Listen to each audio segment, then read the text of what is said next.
Perfect. Perfect.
Yeah. Well, all right.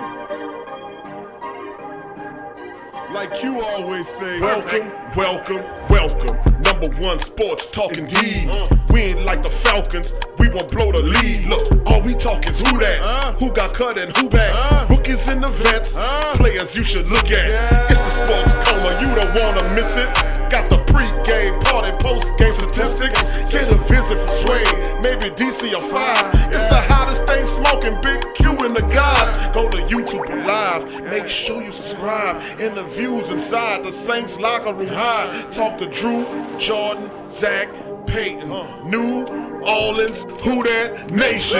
Best believe when I say we bleed gold and black. Ain't a miracle or rivalry could ever hold us back. No, Beastquake, Bounty Gate, let the truth be told. It's the sports coma, all we know is say Super Bowl. Yeah. You're listening to the Sports Coma with Big Q and the guys on the PRO Media Network.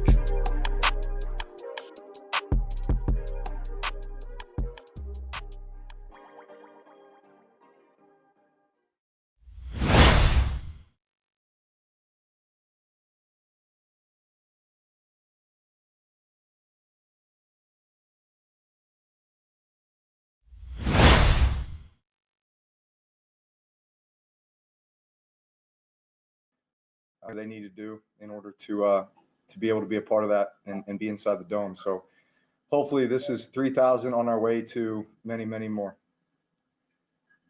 Next one's from Brooke Kirchhoffer. You spoke with us and said you told us when Joe Brady joined LSU's offense. Are you seeing that now on tape as he's joined the Panthers? Yeah, I mean, there's obviously similar concepts and things that carry over, but inevitably, what you do, every year is, you take a look at the personnel that you have, and then you build the offense and the schemes around the guys that you have. So, they come up with new ideas just like we come up with new ideas, and so there's some stuff out there that may be a little different, but at the end of the day, I think the base offense is very similar. Next one's from Jory Paris. Hey, Drew, this is Ed. Couple questions. Why have you guys been so good in October? It seems like for whatever reason, you guys have been outstanding in this month. And with that in mind, do you think it's maybe you guys have a little bit of a run in you? It's time to maybe string them together. Every time you guys have a great year, usually you have one of those streaks at some point. Yeah, I mean, I think you always find out a lot about yourself in the early going. Every year is a new year. Every year is a new team, and you never just pick up where you left off. You always have to, reestablish the foundation. And, in the month of September, as you're playing those first few games, you begin to establish, your identity and who you are and who you're trying to be. And, I think that we've learned a lot here over the first, call it 5 weeks of the season. We've had some guys step up and play that, we didn't know would be playing, obviously of injury and various things. And so, I remember certainly that's the heart of the season, that's the meat of the season, but it's also when you've been able to establish who you are and your identity, and you can pin your ears back and go. Next one's from Amy Just. You played one. So when a guy's been sidelined for that long, do you expect the chemistry to pick up where it left off, or does it take a little bit of time to get reacquainted with each other? Well, here's the thing. I think that's usually dependent on who it is, and I think it depends on your level of experience and time on task and that kind of thing. My only game up to this point, it was back in 2016, I believe, his rookie year. He missed one game. He's been in there every game, just about every rep. So we have had a ton of time together. So I'm confident that we're right back, on the same page. We to give and maybe some of the nuances, the confidence that I have in a guy like Mike Thomas. Hey, Drew, Teddy said so many things that he's learned from you and his time in New Orleans. I'm just curious, did you learn anything from Teddy when he was in New Orleans? Yeah, Teddy, poised leader, and Teddy had his own process. Teddy had a couple of years as a starter, obviously in Minnesota, playing at a very high level, and just kind of obviously the injury and waiting for his opportunity to come back in. He exposed to another system in New York, exposed to our system when he came to us. Teddy obviously had the things that he liked and was very good at, but at the end of the day, his process was his process to get himself ready to play. His leadership style was his leadership style, and I appreciated that, and I felt like the guys responded to it. And there was just a real calm presence when it came to Teddy, and I think we all appreciated that. Who that to the Black and Gold family members in the live stream? Much love, Gold faithful in the building. Big ups to the family members as Drew Brees brings us in this episode of the Sports Coma entitled "Can't Guard Mike." Supposed to be "Can't Guard Mike." Returns. All right, big ups to the rest of the family members in the live stream. Big ups to you and Yearns on this edition of the Sports Coma. Big ups to the family members chiming in this edition of the live stream. Much love to y'all and happy Thursday. Happy Saints Thursday as we get ever so close to the weekend's matchups. The matchup coming up Sunday as the Black and Gold take on the Carolina Panthers. Much love to all the family members in this edition of the show. And man, let me tell you something, family. It's just fun, man, seeing Drew Brees and the rest of the family members, get ready for another edition as we try to add 3 more, man. Let's get 3 more. Let's get 3 of them straight and keep building this thing, man, moving forward 4-2 and keep it going strong. Of course, the first 5 weeks of the season didn't look all that good for the black and gold, but nonetheless, man, at least the black and gold, man, or, we got to fix this thing, man. We got to fix it. So big ups to the rest of the family members. Please hit the like button. Shedrick, what up, Shedrick? Big ups to Shedrick. Brother Tori in the building. Who that to you? GM Kev as well. Brother Jerry, who that to you as well. Tro Blewett, what up, Tro? Good to see you in the chat as well. Big ups to you, fam. Who else we got here? Chiming in. Ferg 318, who that to your family? JT, who that to you? JT, good to see you in the chat, my brother. Young City Night Ward in the building. Who that to your fam? Devin C, who that to you? Devin, good to see your family in the chat as well. Brother Dada is in the building as well. Dada's in the building. Larry Williams, what up, Larry? Who that to you? Troy Thompson, what up, Troy? Who that fam? Travis 504 in the building. Who that to you as well? Johnny Rocket in the building. Who that to you, Johnny? Thank you for joining us. Brian Pearson, who that to you? Brian. K John, what up, K John? Who that to you as well? Sean D, who that to you? Sean, good to see you in the chat. Inevitable, who that to you? Inevitable. Annie, who that to you? Annie, good to see you in the chat. Tyra, what up, fam? What's up, baby? How you doing? Big ups to you as well. Raw Dog Thomas, what up, fam? Good to see you. Who that to you as well, big brother? Appreciate you for chiming in the chat. Trey Joseph, what up, fam? Good to see you in the chat. Big ups to you. Kelly, what up, Kelly? Who that to you, baby? Big ups to you as well. Much love to you and Yearn. Todd Redu, who that to you, Todd? Welcome to the live stream. Mark 504 in the building as well. What up, Mark? Good to see you in the chat, fam. Big ups to you as well in this edition of the show. And what else we got here chiming in? Who else? I don't want to leave nobody else. Gundam. What up, Gundam? Good to see you in the chat. KB. Who that to you, KB? Zandel. What up, Zandel? Who that to you, fam? Thank you for joining us. David Kemp. Who that to you, David? Thank you for joining us, family. Deputy Mario. What up, Deputy Mario? Who that to you, fam? Good to see you in the chat, my friend. And Ramsey, what up, Ramsey? Who that to you? Tragic 504's in the building as well. Big ups, fam. Crass, my boy Crass chiming in from Cali. Who that to you, fam? Good to see you. Jarrell, what up, Jarrell? Jarrell Bledsoe in the building. Scoob, the DJ in the building. Who that to you, fam? As well, good to see you. John Thompson, who that to you? Donovan Grayson, who that to you? And all the beautiful black and gold family members that I miss, give me a who that, and I give you a who that back in the chat as we get rolling in this edition of the show. Big ups to you, brother Jamal, brother Lance Kelly, who that to you, Lance, as well. Big ups to all the family members and the beautiful black and gold faithful in the building. The great Saint Tank is alive in full effect. And like I always start off each show by saying, welcome, welcome, welcome. You're now rocking with the Sports Coma with Big Q and the guys, where we have intense, entertaining, educating, and enlightening sport talk from your favorite sports family. I'm Big Q once again, if you don't know, and this is the great Saint Tank, also known as the Sports Coma. Now, family, just to let you know, we're having a bit of an issue. We had a power outage earlier today, and we might be experiencing a little bit of issue with the Wi-Fi. So as long as it might be skipping it, it'll iron itself out as we go into the stream. But if it continues to be problematic, then we'll have to cut it short. But Slick Rick, who that to you, fam? Good to see you in the chat as well, and all the rest of the family members chiming in this edition. We'll get right into some news and notes on this one as Drew started us off, and then momentarily we'll get right to the show, and we'll start off with a few items. We'll talk about Mike Thomas as he's back in effect. Saints. We got the article we'll cover about the Saints among the worst in the NFL at forcing turnovers through 5 games.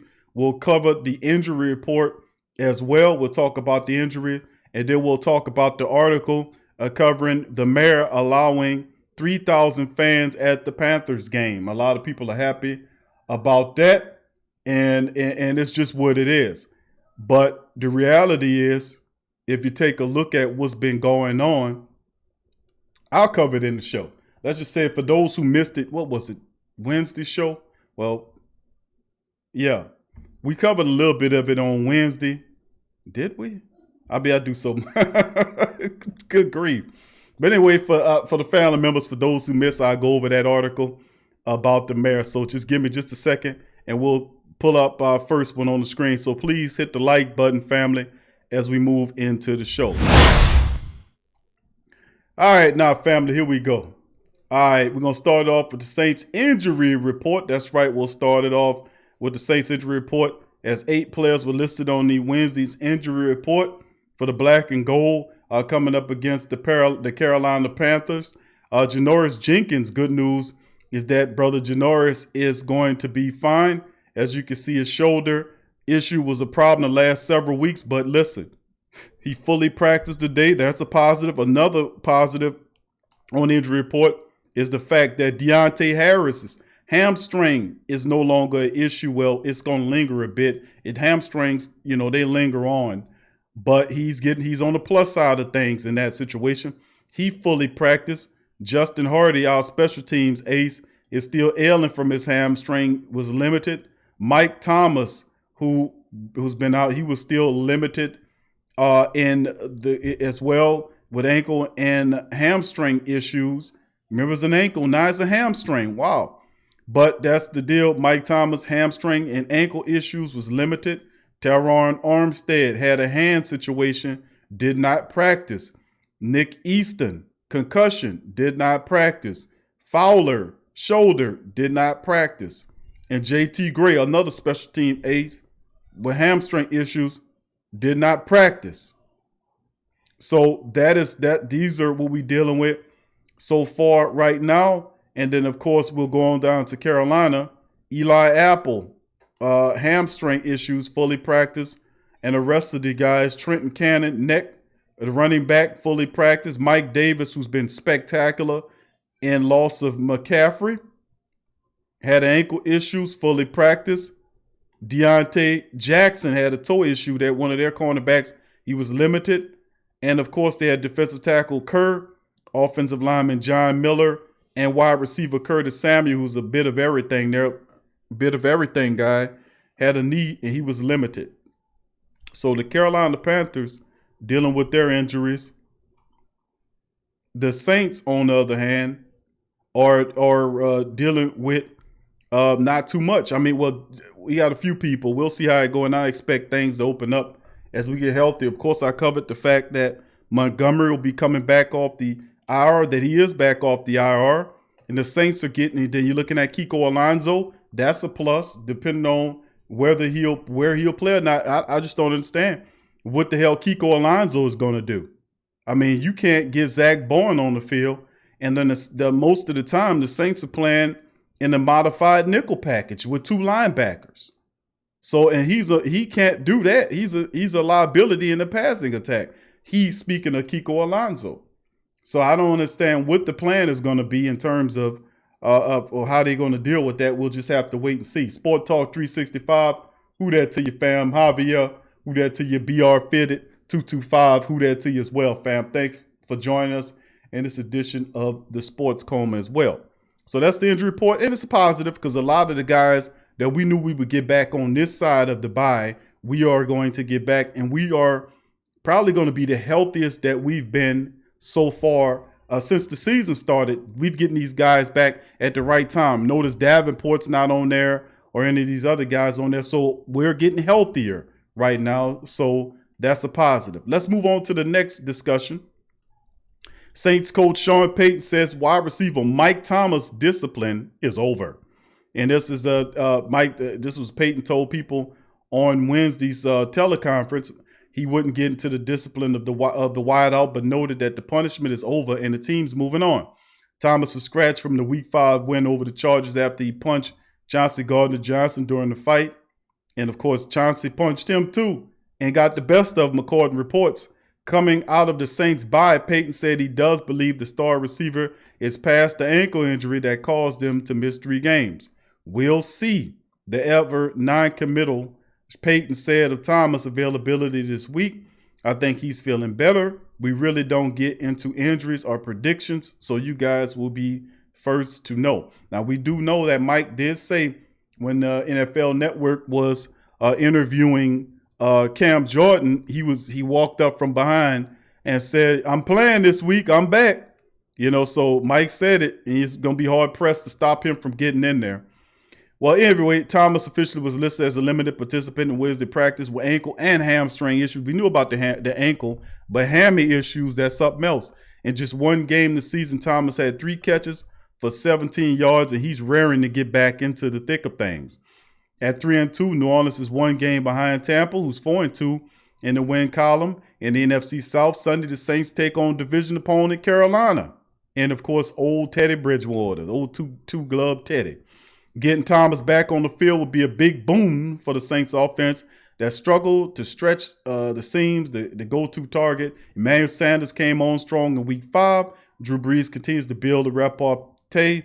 The Saints could have a dangerous 3-pronged attack with Sanders, Thomas, and Jared Cook, which is fine, but we also need to get the other key role players involved as well and win as a team and not just our star talent. I think that would better suit us. All right, let's move on to the next item on the docket. We talking Saints among the NFL's worst at forcing turnovers through 5 games, but are trusting the process. And hopefully it ain't the Philadelphia process. There wasn't an opportunity for the Saints defense to make the type of game-changing play that has been noticeably absent in the 4+ weeks of this season. 4th quarter tie game. Rookie quarterback rolling right and letting it fly without seeing the veteran safety undercutting the route. Jenkins was in perfect position to intercept the Chargers quarterback Herbert's pass. He had an unimpeded path to the ball, and the throw hit him right in the hands. An interception would have given the Saints the ball in the Chargers territory on the first scrimmage play after Drew tied the game with a deep pass to Cook. Jenkins dropped the easy pick. And though the Chargers would go on to punt later in the drive, New Orleans missed out on the prime opportunity. The seize control of a game would eventually won in overtime. That's a bit of the theme for the Saints in the early portion of the season. And the report is right. Jenkins had an opportunity to pick off that ball, but he made a business decision. Instead of catching that ball and landing hard, he let that ball go so he braced himself. Through 5 games, the Saints check in near the bottom of the NFL pack with just 5 forced turnovers. Only 5 teams have forced fewer. 3 interceptions have them in 7. Let's see. Let's read it again. 3 interceptions have them in a 7-way tie for the 5th fewest in the NFL. They forced 3 of those turnovers in week 1 against the Bucs. Now, this is what's being said by Coach Payton here, is he says that we have our hands on a few, yet overall we can play better defense. We have to. We're doing some things well. We've improved in some areas, and yet there's usually a combination. There's usually a QB pressure, more hurries that lead to deflected passes, intercepted passes, forced fumbles. So hopefully we can see that improve here in the next few weeks. There are ways to focus on generating turnovers. The Saints consistently drill their players to be aggressive and go after the ball when they're tackling opposing ball carriers. And as Payton referenced, interceptions and to a degree forced fumbles are often the byproduct of a stout pass rush forcing quarterbacks to either make rush decisions or contested passes that lead to a higher percentage of turnovers. But the Saints have had their difficulties too. Through 5 games, the New Orleans defense ranks number 24 in percentage of opposing quarterback dropbacks that result in pressures, which is 20.5%. Defensive end Cam Jordan invoked the old Philadelphia 76ers defense when asked about the lack of results. So far, trust the process. I'm not trusting that, Cam. You come at that. Hell no, I ain't trusting the process. Last time I told you that. It's not for the lack of effort. It's those times when you're hitting quarterbacks and you're hitting running backs and you feel the ball get away from them. But at the same time, it's not getting out of their clutches. It's something you have to keep on doing. There is truth to that. In this Chargers game, the Chargers generated plenty of pressure on Herbert, sacking him 3 times and forcing him to make plays under duress for most of the game. When Jordan and Henderson combined to bring Herbert down for a sack in the second quarter of the game, the ball momentarily jarred loose. Herbert corralled it before falling to the turf, avoiding a potential disastrous turnover inside of his own 25. Sometimes forcing turnovers is about being in the right spot. Whenever the ball bounces, the only control the defense has that is doing what it can make sure the ball consistently takes a bounce, which is what makes it imperative to make the gimme plays when they're available, as with the case with Jenkins in the fourth quarter against the Chargers. You've got to make the plays when they come to you, said Marshawn Lattimore, a.k.a. Laddie Daddy. And then his illustrious words, we got to, man, we had plays on the field. We left out there, could have been turnovers.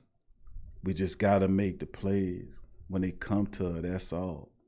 It's difficult to oversee the importance of forcing turnovers in football, especially for a team like the Saints that also has an offense that really commits turnovers of their own. Now, the Saints recorded the most regular season wins in NFL from 2017 to 2019. They finished in NFL's top 10 turnover margin each season.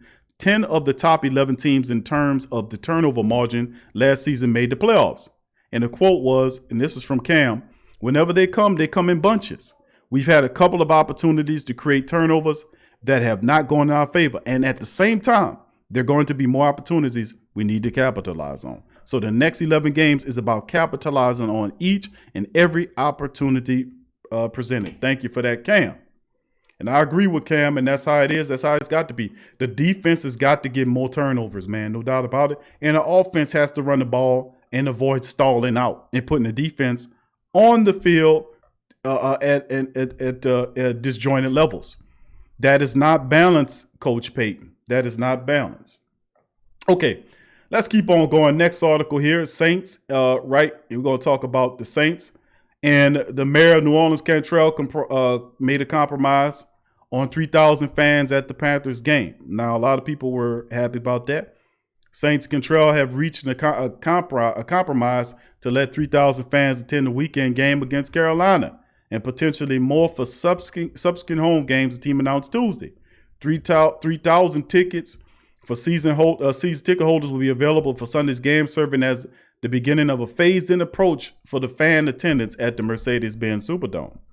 If the C virus numbers continue to decrease or remain stable, attendance may increase to 6,000 for home games against San Fran and Atlanta. An outbreak of cases could a sudden increase would result in a phase in attendance going down or stop. Now, this was coming from what the mayor said. The way forward towards additional expansion depends on current trends remaining stable. So let me just finish this up. I'm glad to begin welcoming fans back in the dome, and hopefully that we can continue on the deliberate, gradual path forward. The next phase for fan attendance will be 15,000, and then home games at late December unless the C virus stuff worsen. The game against the Chiefs scheduled December the 20th, while the game against the Vikings is set to kick off on Christmas Day in mid-afternoon. The new phase-in plan for fans came less than 24 hours after the Saints announced they had met with Cantrell and her medical advisors and the Oshner Health Systems officials regarding the matter.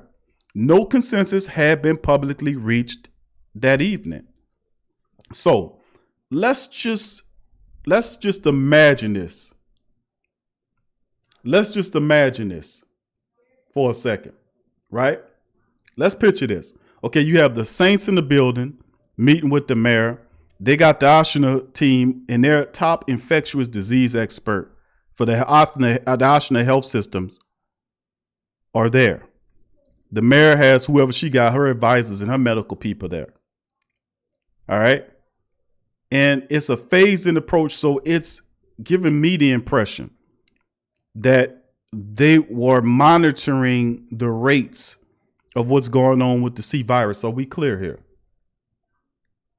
Are we here? Are we clear here? Give me a check or a one in the chat if we saying this thing the same. So the impression is that it's about the numbers, and monitoring the numbers is the reason why that there was no fans in the dome building. Are we clear there?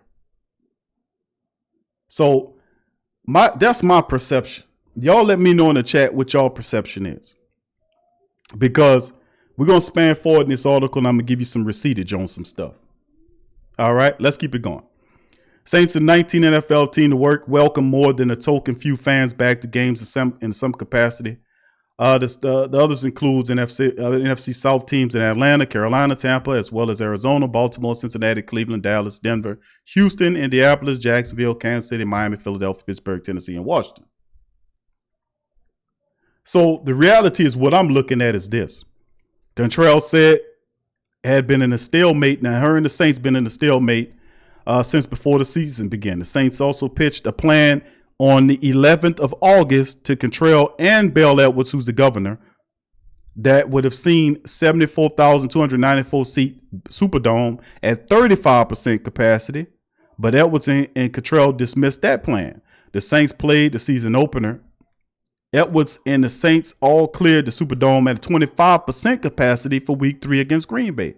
But the mayor said she ain't going to allow it. Instead of acquiescing to about 750 relatives of players and staffers. You know, that was something. But this is what I want to show you, a reason why that this play is being perceived and it's approaching you like they care about the C-19 stuff when it's all about money. Let's go to this article right here. What is this article? You can research this. I covered this on a previous show. It's called Saints Lobby to fill the Superdome at 35% capacity with support from Oshner Record Show. You can look that up on NOLA.com. That's the name of the article. If you span down several paragraphs down into the article, you'll get to this article, this section of the article, this paragraph, and I'll start it right up above here where it says, they asked whether Edwards approved the Saints playing in Tiger Stadium. Edwards, the governor, and the governor's only concern with the Saints games and other sporting events during the pandemic is that safety measures are in place and followed, regardless of if it's a game is played in New Orleans or Natchitoches and Baton Rouge or Bunkie. The Phase 3 regulations limiting crowd size to 25%, mandating masks and requiring social distancing and other C-19 mitigation measures are in place, period. And that was said by Stevens, which was representative of the governor's office. Now, look at this article right here. Cantrell, y'all pay attention. Y'all see that article up there with that highlighted? For all those who don't know, like I keep telling you, it's all about politics. It's about money or power. It's either one or the other. And sometimes it's the same thing. Let's read that highlighted paragraph, why this really is happening. Cantrell said in early September that the 25% plan, remember, let's not have short memories here. The mayor and the governor and the Saints were together in August and they wanted the 35% plan. They said both of the mayor and the governor said no. Then they came back with a 25% plan where the governor said yes, the mayor said no. Why did the mayor say no? This article I just read you gave you the idea that they talked about the C-19 decreases and all that. We're going to go according to that, right? Look at this. Cantrell said in early September that the 25% plan, the details of which had not been released publicly at the time, she said, looks great as far as when we're ready for that, but we're not there now. She also suggested, she meaning the mayor of New Orleans, Cantrell, suggested at the time that her sign off would likely hinge on whether the state was willing to give New Orleans more of the federal money set aside for local governments dealing with the C-19 pandemic. Let's blow it up. They're telling me to blow it up. Blow it up, Q. Blow it up, Q. Hold on. I'll blow it up for you. Hold on here.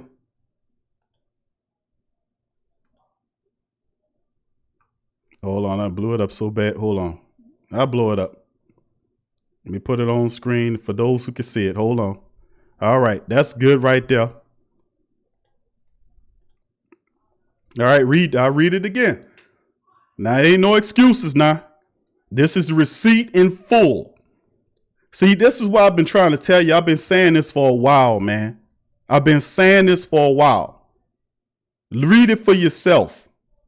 Cantrell said in early September that the 25% plan, the details of which had not been released publicly at the time, looks great as far as when we're ready for that, but we're not there now. She also suggested at the time that her sign off, meaning her signature on the plan, her okay, would likely hinge on whether the state was willing to give New Orleans more of the federal money set aside for local governments dealing with the C-19 stuff. That's the CARE money I told you about.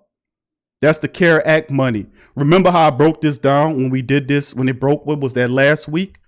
When I told you that and broke down and showed you in open receiptage from various reports from credible sources that New Orleans was allocated to get 100+ million, but it was dialed back to 93 million, and that they only received 23 of the 93 million. That's why the dome was stopped. That's why you wasn't allowed into the building, because she was using that as a chip to get the rest of the 93 million, in which the city owner received 23 of it. She was playing political games with the building to force the state to give her the rest of the money, but while telling you it was about the C-19 stuff. Facts on stream, fam. Notice they didn't mention that in the previous articles when she was speaking, because these are the details buried in the details. Facts on screen. So I'm going to put that to bed and show you. And that's just a clear and blatant, obvious example of politics being played. But shit they don't even own. That's your stuff. I mean, it's just facts on stream, man. You take that as you will. All right, family, back to the main stream here. Big ups to the rest of the family members chiming in on this edition of the Sports Coma, man. Big ups to you and Yearns. Y'all chiming in the live stream. I appreciate the family members for tuning in on this one. Big ups to you and the rest of the family members, as we are experiencing a few minor issues with our internet right now. I mean, Thursdays are always a tough day for whatever reason. I don't know why, but it is. Who that to the rest of the Black and Gold family members chiming in the live stream. Who that to you and yours.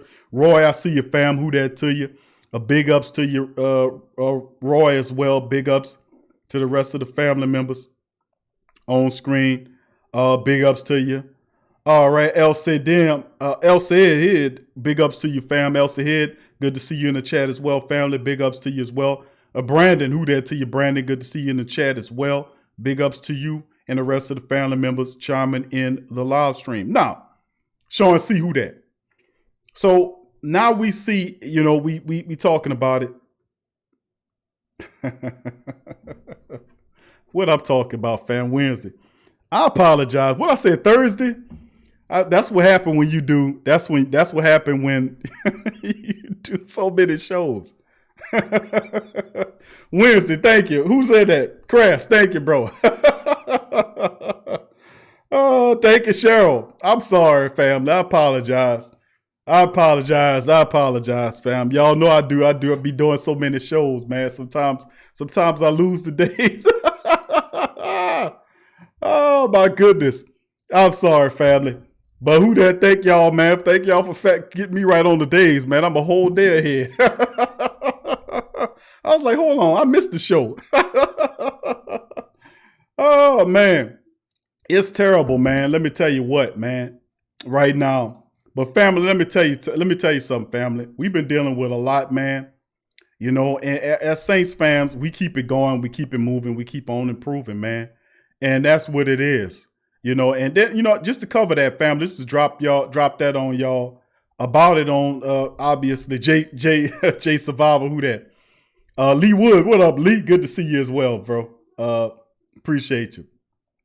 Yeah, Gundam, I apologize, bro. We have the feed is kind of ridiculous for whatever. Wednesdays. Wednesdays is we all right on Wednesdays, so I don't know what's going on with it today. We had a power outage earlier today. It wasn't for very long, you know, it just enough to knock stuff out and then come back on. So I don't know. We're gonna keep dealing with it though. But if it doesn't improve, then we'll stop the stream and do something else. All right, but thank all the family members for joining in. And yeah, and see, and I just wanted to show the family members those reports. As you can see, of course, with the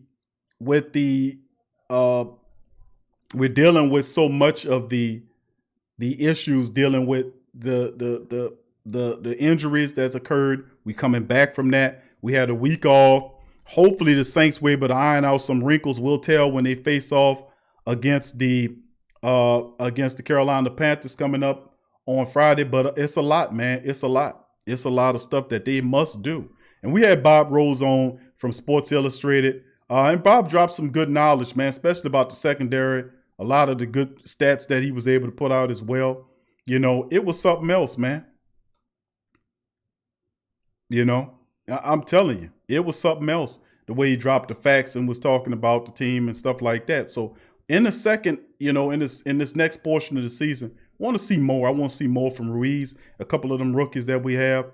We need them to step up. We need the defense to solidify and keep it going, man.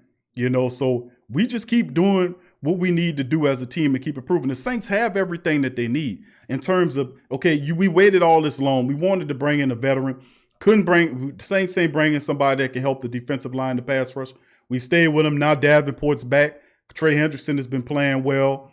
Granderson kind of disappeared a bit, but that's fine. We got Davenport back now with Trey Hendrickson, Cam Jordan. That three should be fierce enough to do some stuff. So I'm looking forward to that. Now, you know, in terms of watching what they do, and obviously Marcus Williams is another guy that we need to watch out for as well. Now, I'd like to thank GM Kev for sending me the article about Marcus Williams changing agents. And that's a common thing that happens. Appreciate that, GM Kev. He sent that information about changing agents and getting ready for a situation where he going to want a payday. He going to want a payday. Listen, Marcus Williams is a good dude. And I've often said that about Marcus Williams. He's a really good dude. He's a nice guy. But we need a guy back there that ain't a nice guy. We need somebody back there that's not afraid to run over somebody, to pop somebody, to knock them down hard, to put the fear of the team into him. And Marcus is not doing that. They're not scared of him back there. And that's something that we would not advocate for the Saints to re-sign Marcus Williams. I'm sorry. You know, I've seen, what is it now, 4 years of Marcus Williams now, you know, and I like the kid. He's a really nice guy. He really is. But we need somebody with an attack dog spirit back there in the safety position. And usually when you switching agents, you're looking at trying to get some more money and do something. And we'll see what happens with Marcus, man. That's the bottom line. We'll see what shakes with that whole ordeal. Anthony, who that to you? Anthony Connerly, big ups to you, fam. Good to see you in the chat. Thank you, Crash, for posting the links, my friend. Thank you. Also, GM Kev did also send me that article before I looked at it, which was the one. There you go, Mark. Mark says, do you think J.J. Watt will pull his load on this team? Absolutely. Could you and Cam Jordan and J.J. Watt was taken in the same draft, and early on they were compared next to each other, J.J. Watt and Cam. If this is something serious, and you know, if this is something the Saints are really looking at doing, let me tell you what, that would to me, if that is something, listen, in Payton, I think he would go for that. I think Payton would go for J.J. Watt. You couldn't help not to. Of course, he has a big contract. And let me hold on here. And I love the J.J. Watt. If that's something, I absolutely love that. It's just whether or not that contract works for you. But I know sooner or later they're going to want to move on from him. He's not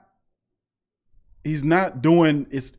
We'll see. He's not. They don't want to pay that much money for JJ no more, and they know that he's on the other side of where they would like him to be. And you can see them with them giving Watson a lot of money that they're going to try to save money on the back end, because for years JJ was the man on that team. Now that Watson got the dough, you could possibly be looking at him going somewhere else. Now, a lot of that came from the Athletics article about J.J. Watt. They proposed the big-time Saints trade for J.J. Watt, and they kind of put fuel in the Who Dat Nation's tank when they started talking about this trade. And what they were saying was the Texans don't pick it to the third round in 2021. Houston doesn't have a lot of options, and Watt presents one chip, though. He averaged 8 games per season in 2016 to 2019, but is healthy this year, has played well. And he got a $17.5 million next year. And if he stays healthy for a team that contends for a Super Bowl. The other would be to sell high now and acquire much needed draft capital. So they're saying Watt at the age of 31 and his injury history and that big fat salary, but the Texans could get a second and third for a needy team that's ready. And that's absolutely true. When you think about Watt and what he can bring here, the only other question is, giving up draft picks to make that happen. To bring a guy like J.J. Watt in here would be a straight Super Bowl move. Now, when we talk about Super Bowl moves, that's what we mean. We talk about Super Bowl or bust. Remember that? Super Bowl or bust. This would be a Super Bowl move. This would be a Super Bowl. So you don't do nothing but jeopardize. You give up draft capital, which is maybe a second and a fourth next year, or maybe a second and third for J.J. Watt for next year, for this year, and you basically putting that on the line. I would love that. They said, well, Q, what about next year and the fact that, you're dealing with everything you're dealing with. Listen, I'll worry about next year when next year come here in terms of the Saints team. The key and present thing that you must do is you have to win a Super Bowl. Does J.J. Watt get you there? You damn right. If J.J. Watt is healthy, J.J. Watt gets you to the Super Bowl. J.J. Watt over there on one side, Cam on the other. What about Davenport, Q? NASCAR package. Notice that J.J. Watt can also play inside too. You can put him inside. You can move him around on the line. He's still a force. But I can see the Texans in the trade scenario circulating around J.J. Watt because of his age and the fact that they paid Watson all that money, the fact that they have a new general manager that's coming in. They're going to be evaluating that team going forward. And J.J. Watt is not in the long-term distance or long-term vision of the team anymore. $17.5 million. Do the Saints engulf that? I say they do. And then they can be able to do ways to get around that as it were as well. So it's very interesting, but I love that. I love that idea of getting a guy like a J.J. Watt down here. I'm not going to tell you no lie. I love that move. I think that'll be tremendous if they can get Watt. They said, well, Q, what about the money? The Saints will figure out a way to make it work, whether they got to chop contracts in half and turn them into signing bonuses or whatever they need to do, they'll get it done. But that's what it's about. Thank you, B Jizzle. Big ups to my dog, B Jizzle, in the building. Who that to you, fam? Thank you for your super chat, my friend. Who that to you? Thank you. And moving forward, and like I said, I love it because that's what I call a Super Bowl or bust move. That is a Super Bowl move. That's a Super Bowl move saying, well, Q, with the money, the hell with the money. The hell with it. Because the bottom line is, only thing we care about here, we don't care about the economics. We care about the Super Bowl. We done had 3 years of letdowns in the playoffs. And then in the playoffs, I guarantee you what, J.J. Watt gonna get. If you got Cam Jordan and J.J. Watt on the same damn defensive line, that's damn near unblockable. Do you understand what I just said? There's some kind of way you could play J.J. Watt, Davenport together at the same goddamn time. That's unblockable. They're unblocked. You move JJ around inside, outside, wherever you need him. That is ridiculous. Absolutely. JJ Watt and Cam on the same line rushing the passer. Are you crazy? That is awesome. I would absolutely love that, man. All right, so I would love that, man. I would absolutely. I am a big time thumbs up that maneuver. I love it. All right, Kraft's not too concerned about it. He says, man, he's already 31. It cost us 11 to take him on this year, reigning 12 game checks. Why? It's a Super Bowl or bust move. Remember, it's about getting Cam help. He needs help on the line, and we need that into the season. We need that pass rush later on in the year. If you can upgrade, J.J. Watt is one of the most prolific pass rushers that's been in the last decade of the NFL. He is. And if you put him on the line with Cam Jordan, who you going to block? Who you going to block? Who you going to block? Kraft says TJ Watt? No. Sure. JJ Watt? No. TJ Watt ain't going nowhere. They like his money and his thing. That's why JJ is on the trade deadline, because he's 31 and he's making that amount of money. But it is a steal if you were the Saints, if you can get him on the team. Remember, you're not bringing him here to be the piece. He's just a piece of it to help the other side of the line out. Remember, don't play with the pass rush. If Watt makes you a Super Bowl, if he helps you get to the Super Bowl, take it. I'll take it. And I'm telling you, Payton loves him. We'll just see what's going on with it. But I understand where you're coming from. Jay says, even if Breeze retires, the options on offense with him just staying next year still would have them in the hunt. Thank you, Jay Survivor. Appreciate you, bro. Once again, B Jizzle, thank you for your super chat, bro. Jay says, J.J. Watt boosts the elite D way more than Griffin would have. Listen, that is J.J. Watt is an all. If Watt, the majority of the time is doubled and even triple team, he's the number one guy they look for. If you have Cam on one side, Watt on another side, who do you block? Who do you block? And even if they then said we're going to play Watt inside with the NASCAR package, put Davenport on the outside, who do you block? Who do you block? That is what I'm saying. Who the hell do you block? Darrell, who that to you? Good to see you in the chat. Derek, what up? Derek Allison, my dog. Who that to my boy Derek Allison in the building? Big ups to you, fam. Good to see you, bro. All right. And that's a part of it, man. That's a part of it. We just got to watch out. But I would not be upset about that trade. And like I keep saying, that is what Super Bowl or bust is about. Moves like that. JJ comes in. If you can get him, you might have to spend a few bucks on him, or maybe a pick or two. But you get him on this year's rendition to the Saints. Pair him with Cam. Lights out. You can't block both of them big old guys, man. There's no way in hell you're going to block both of them. They firing off the edge. Davenport in the mixture. You can still throw Trey Hendrickson in there. The Saints will be just absolutely a juggernaut defensively, and it'll cover a lot of the woes of the secondary as well when you got J.J. Watt and Cam Jordan combining the tackle, sack the quarterback. They're meeting at the quarterback. I can see it happen. I can see it up here. But whether or not that's something that'll come to fruition and the Saints will get involved, I don't know. I don't know. I don't think they're going to be big players. I'll be pleasantly surprised to see that sort of thing take on legs, to be honest with you. All right, Brian, good to see you, Brian, in the chat. Big ups to your family. Much love to you and yours. Big ups to the rest of the family members chiming in the stream as I work down the chat here. We got about a few minutes, fam, about 7 minutes. We're going to go into the commercial break. When we come back out on the commercial break, I'll open up the phone lines and we'll try to take a few calls. Look like it's trying to get better. If it's not, then we'll probably shut the show down at this point, and then we'll fire it up as a reaction show. So I think that's probably what we're gonna do. In about 7 minutes, we're gonna shut the stream down. I'm gonna reboot it up and see if that'll be a better deal, and that'll be known as the reaction portion of today's show. So that's what I'll do. So in 7 minutes, I go down the chat here, and we'll go from there. All right, let's keep on working down the chat here. Dada says, we used to play outside, 8-4 now, kids. Okay, I'll keep just talking. Arnold, what's up, Arnold? Good to see you at Q. I believe our focus should be in getting a cornerback or a safety. Our front four is good if Davenport stays healthy the rest of the season. That's a big if. And listen, and I like Davenport a lot. I really do. Remember what I said? I'm on record of saying that this kid is going to have a transformation like Danielle Hunter did with the Vikings. When he's going to take off, he's going to clear these injuries. He's going to get healthy. His body's going to adjust. And then he's going to have a similar path where he just explodes and gets a crap load of sacks because he's dynamic. And he's going to learn.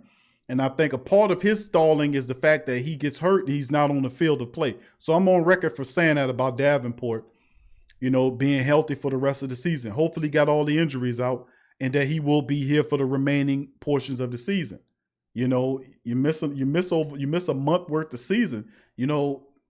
One would think that you're ready to go. We'll see. But thank you for that, Arnold. I'm not mad about the cornerback or the safety either. I think we need another safety back there. Marcus Williams, man. Like I said, he's a really nice dude, but we don't need a nice-natured young guy back there. We need a Jonathan Abram. We need a what's your name? The guy from the Falcons that's hurt, Casey. We need downfield running, hard hitting, knock your balls off safety. That's what kind of, pardon my French, but that's what kind of safety we need. We don't need somebody that get lost in coverage and their eyes big and they scared.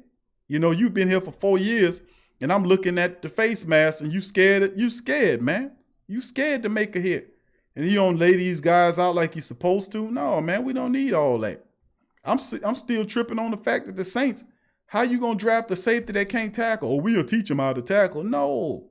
That's a red flag. That's what we call a red flag. You don't draft football players that can't tackle. I mean, you asking for trouble.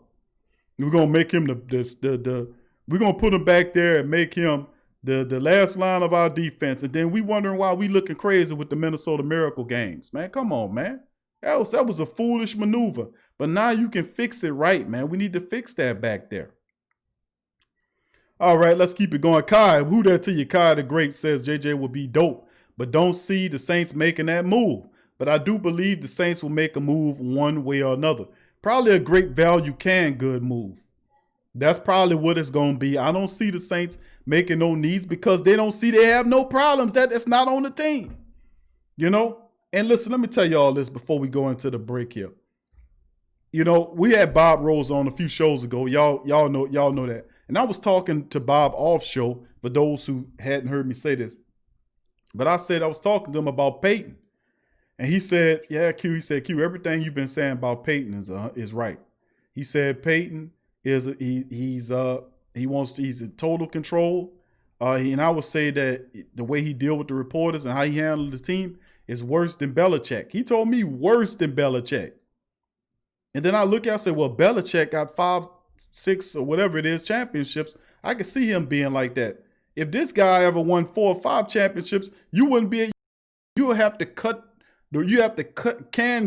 take a can opener and cut open the top of the Superdome and drop his ass in there because his head would be so big you wouldn't be able to get him in the dome no other way.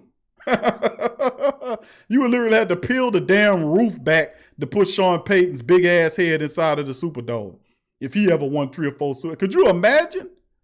But he did say that. He did tell me that. He said, man, Q, that he is there. Remember when he reminded me of the fact that he actually banned Travis Mackle or whatever the man name is, right then and there. It's just amazing. But anyway, family, we're going to go on to a commercial break. When we come back, I'm going to reboot the show. We're going to start all over again, and then we're going to do it like that. We're going to have the reaction. I'm going to open up the phone lines, and we'll do it like that. So y'all just hold tight. We'll be back. Y'all just be looking out for the second stream reboot, because I'm going to reboot these after the commercial. Remington Tax Solutions is a company that, together with their partners, provide virtual tax consultation and preparation for individuals, small business, and nonprofit. They also provide notary and a host of other business-related services for their clients. Their associates provide a systematic yet very client-centered approach to their services. They offer the industry knowledge and insight to help solve your most complex tax issues. At Remington, their currency is time, the one resource that cannot be replenished. For that reason, they utilize the simplest and most effective forms of technology to make their services faster and more efficient. No need to wait in the office until your taxes are completed. Simply upload your documents via the Taxes to Go app or via their client portal, and they'll take care of the rest. Remington Tax Solutions is a member of the National Association of Tax Professionals and participates in the IRS Annual Filing Season Program, which is a voluntary tax education program to stay abreast of the ongoing changes in tax legislation. Remington Tax Solutions has a strong connection to the communities in which they serve. It is a part of their mission to make a positive impact on the lives of their neighbors. So, if you're looking for a reliable, effective, and trustworthy tax preparation service, Remington Tax Solutions is the business for you. Contact Remington Tax Services at their number 682-307-4410 or simply go to RemingtonTax.com. That's RemingtonTax.com. Remington Tax Service, virtual tax preparation for the individual and small business. Live clean, eat cleaner. The only natural and patented produce wash. Eat Cleaner is a tasteless, odorless, and lab-tested line of food wash and wipes that is up to 99.9% more effective than water in cleaning wax. The only natural, patented produce wash in a 14-day study applying Eat Cleaner all-natural fruit vegetable wash to a variety of fruit and 100 pure guaranteed vegetables also prolongs shelf life up to 5 times longer through a natural blend of fruit acids and antioxidants. This can help save your family on average of over $500 per year, reducing waste and making it easy to get your half plate of fruit and vegetables each day. Eat Cleaner offers a wide variety of solutions for food safety and shelf life extension for consumers, retailers, food service, and operators. USDA bio-based, OMRI listed for use on organic produce, non-GMO, vegan, gluten-free, made in the USA, lab-proven, and patented. So if you want cleaner fruits and veggies, try Eat Cleaner. Check the link in the description section below.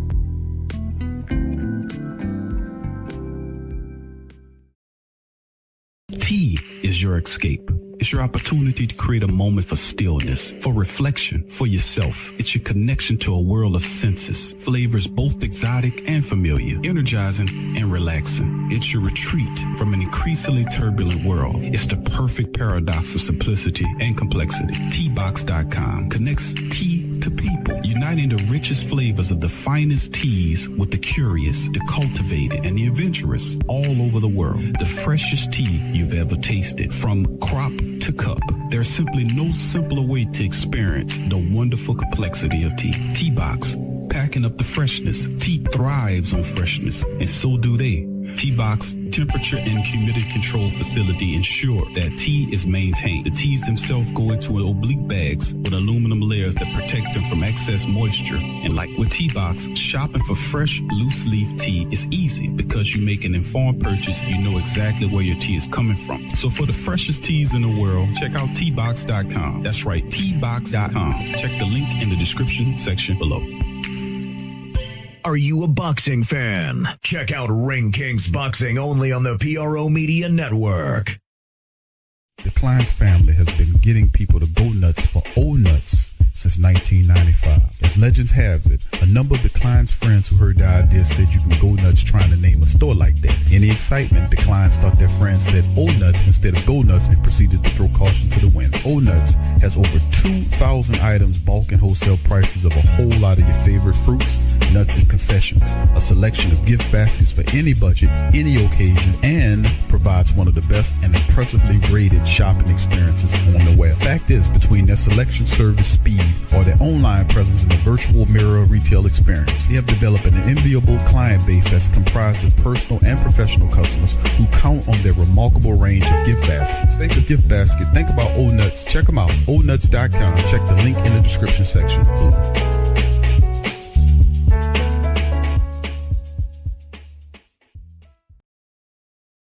Go Tigers, go Tigers, go Tigers, go Tigers, go Tigers. Tiger talk. Go Tigers, go Tigers, go Tigers, go Tigers, go Tigers. Tough Tiger talk. Go Tigers, go Tigers, go Tigers, go Tigers, go Tigers.